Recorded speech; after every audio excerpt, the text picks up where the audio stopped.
नमस्कार future officers, welcome to your weekly current affairs deep dive.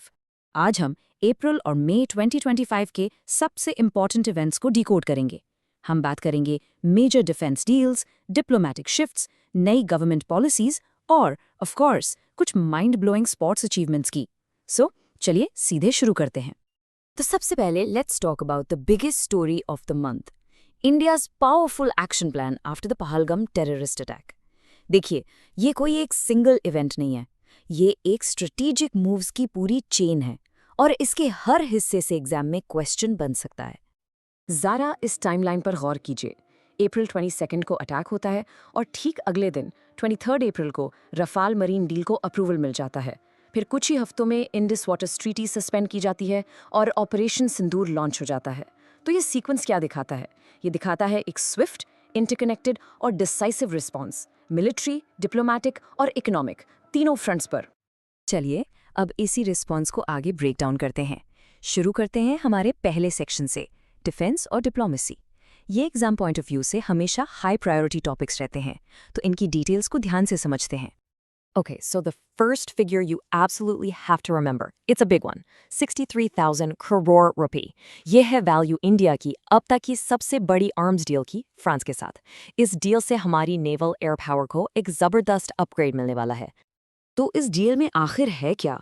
We're talking about 26 Rafale marine aircraft. इनमें से 22 single seater हैं और 4 double seater.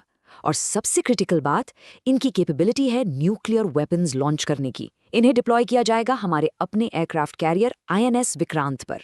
इनकी delivery France की Dassault aviation 2028 से शुरू करेगी। यहाँ हर एक पॉइंट एक पोटेंशियल एग्जाम क्वेश्चन है, सो मेक अ नोट। अपने आर्सेनल को स्ट्रॉन्ग करने के अलावा इंडिया ने डायरेक्ट मिलिट्री एक्शन भी लिया। इसे नाम दिया गया ऑपरेशन सिंदूर। ये पाकिस्तान और POK में टेरर कैंप्स पर की गई रिटेलिएटरी एयर स्ट्राइक्स की एक सीरीज थी। ऑब्जेक्टिव बिल्कुल क्लियर था, उनके टेरर इंफ्रास्ट्रक्चर को डिसमेंटल करना। इस ऑपरेशन में काफ़ी एडवांस्ड मिलिट्री टेक्नोलॉजी का इस्तेमाल हुआ। 3 की वेपन्स यूज़ किए गए। पहला, long range scalp cruise missile, जो हाई प्रिसिजन स्ट्राइक्स के लिए जानी जाती है। दूसरा, हैमर प्रिसिजन बॉम्ब, जो रीइंफोर्स्ड बंकर्स को तबाह कर सकती है।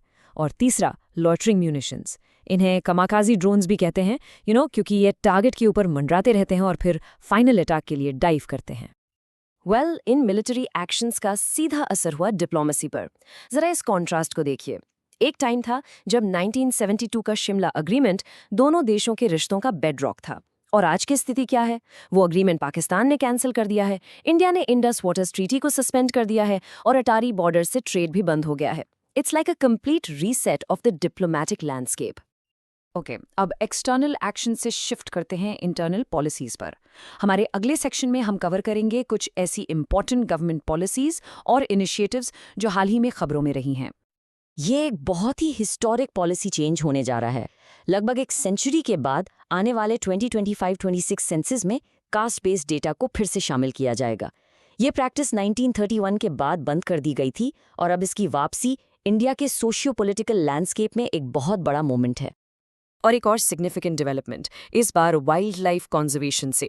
इंडिया अपना पहला इंटर स्टेट चीता कॉरिडोर बना रहा है।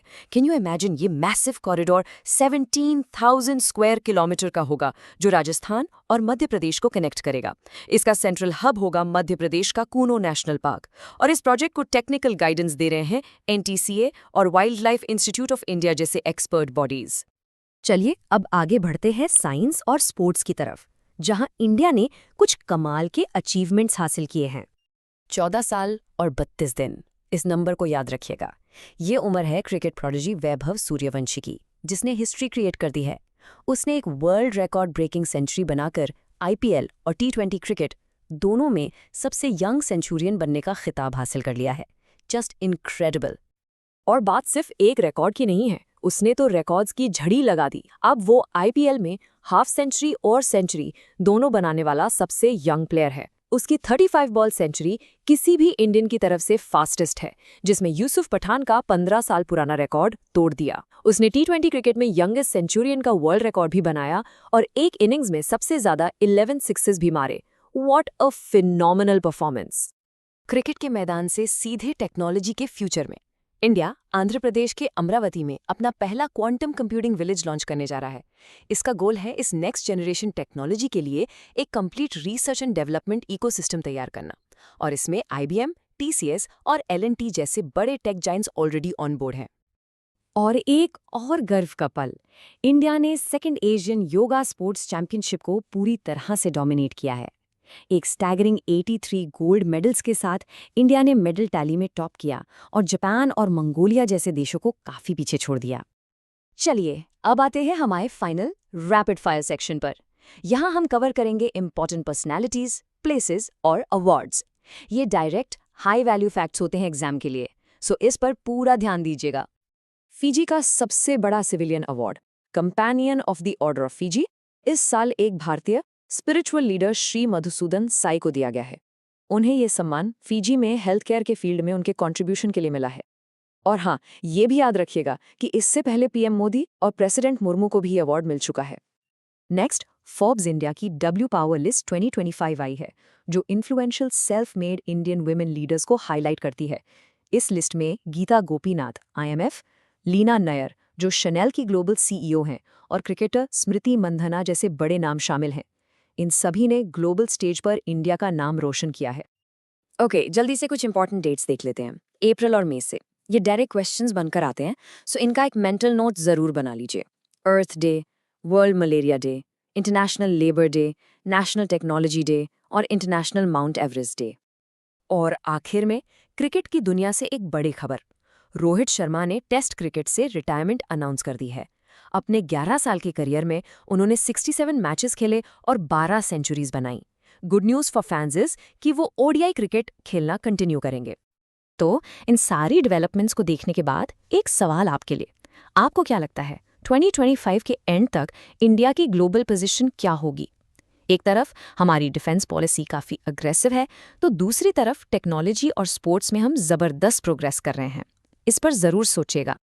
अगर आपको ये वीडियो हेल्पफुल लगी हो तो लाइक, शेयर और सब्सक्राइब करना ना भूलें, और कमेंट करके बताएं अगर आप किसी स्पेसिफिक टॉपिक पे वीडियो चाहते हैं।